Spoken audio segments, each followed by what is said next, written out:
ask you a question specifically, but I welcome answers to anybody else who wants to give them. What do you want to hear Brian Lenihan say when he stands up at 2:30 or 3 o'clock on April 7th? What do you want to hear him say in terms of taxation, in terms of cuts?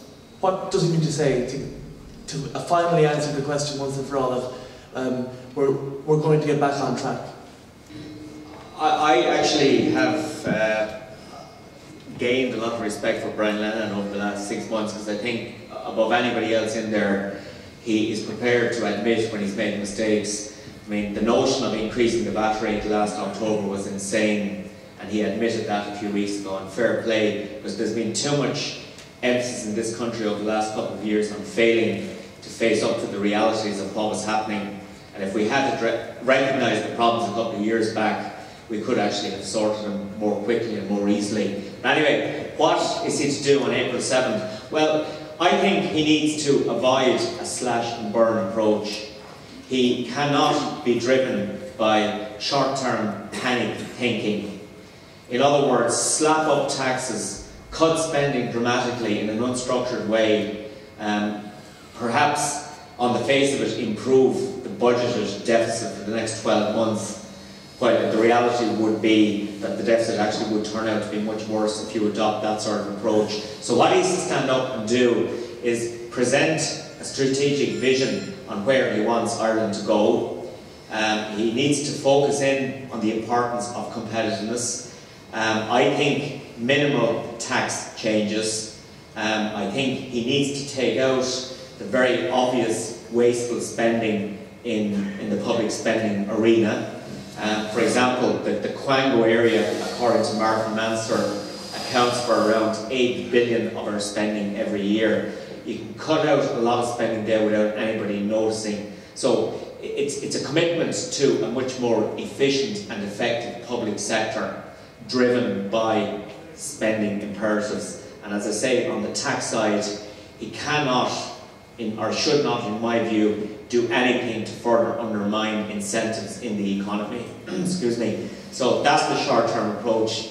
Within that, there has to be a longer-term vision, and the longer-term vision revolves around trying to incentivise the sectors of the economy that offer potential for Ireland, and also a broadening of the tax base, because we have a lot of public spending to fund in the context of an ageing population over the next 10, 20, 30 years. So we have to be very sensible about the tax base from which that can be funded.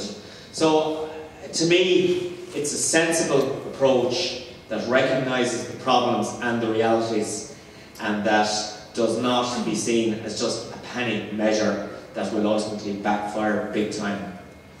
So I'm not sure I've answered the question, but it's a sense of being in control and not reacting to every event on a minute-by-minute basis. Maybe a question for Declan Kelly. As a country, have we failed to maximise the potential of the US-Ireland relationship? Is there much more benefit that can be accrued to this country if we, I suppose, we focus in it, and maybe as a government and as a country focus in it much more strongly?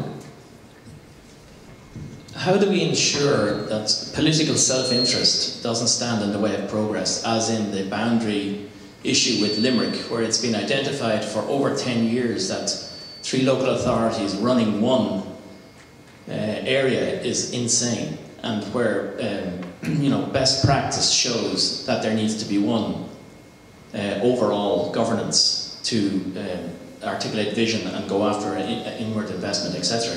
So how do we ensure that this reality is not stopped by political self-interest, which it appears to have been successfully done over the last 10 years? Okay, very good. Just on that political self-interest, before we go to Declan, in relation to the whether or not we've maximised our US-Irish relationship, Alan might answer, and maybe Brendan too, as well, in relation to this question that keeps cropping up about the county and city boundaries. Well, just without getting into the total detail, I think the answer to that is, basically a strong, firm decision, and the decision to be implemented.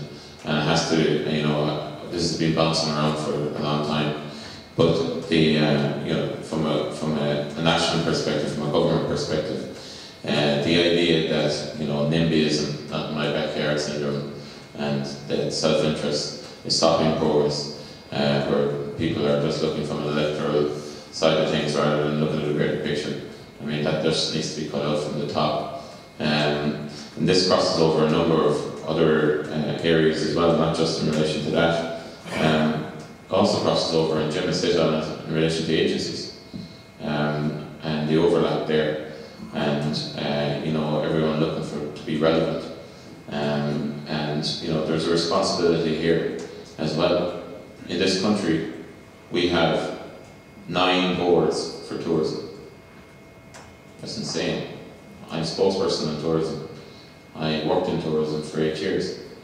We're the only country in the world that brought together, we're the only island in the world that ever brought together 2 tourist boards to create one and came out with 3. That's the truth.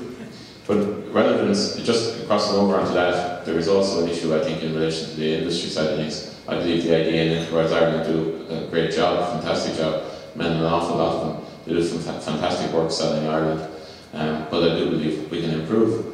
And I believe there's some kind of thinking there that we're possibly missing. And finally, in relation to taking tough decisions, whether it's about the boundary issue, whether it's about agency structures across various different sectors, you remember that from a leadership point of view, it's harder to be a strong leader in a situation like we're in now than it is, obviously, will have been for the last 10 years. But they prove to be better leaders, and it's the people who actually come out and make the decisions or point the way forward at times like this are the people that we really need to look towards. And you know, people who I think the scenario which we're seeing a lot of criticism of government in particular at the moment, without making a political point, I believe that a lot of that is based around the fact that decisions aren't being made rather than the fact that the wrong decisions have been made.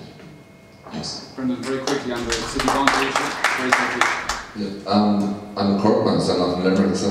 But then you can speak about it, no problem, without fear of favour, so... But I think there's a point though, back in the early 70s, Cork did a land use transportation study. It was the first one done in the country, and the city and county got together. That was the basic thing then that led to the pharmaceutical industry moving in there, where the infrastructure was put in place. I think we have this amazing ability in this country to think locally on things, and part of that is the political system we have, that it drives that very parochial decision making.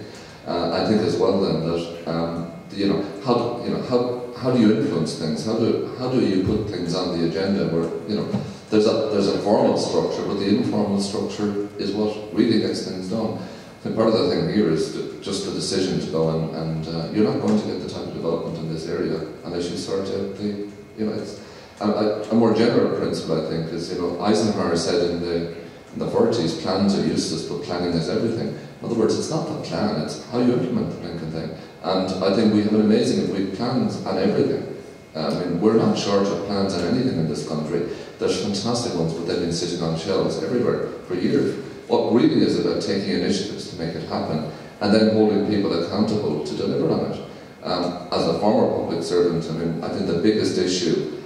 2 biggest issues I've always felt in the public service: the lack of personal accountability across the system, and the permanent benchable post that meant that I could become a teacher. I need never attend another teaching conference in my life. I could become a doctor.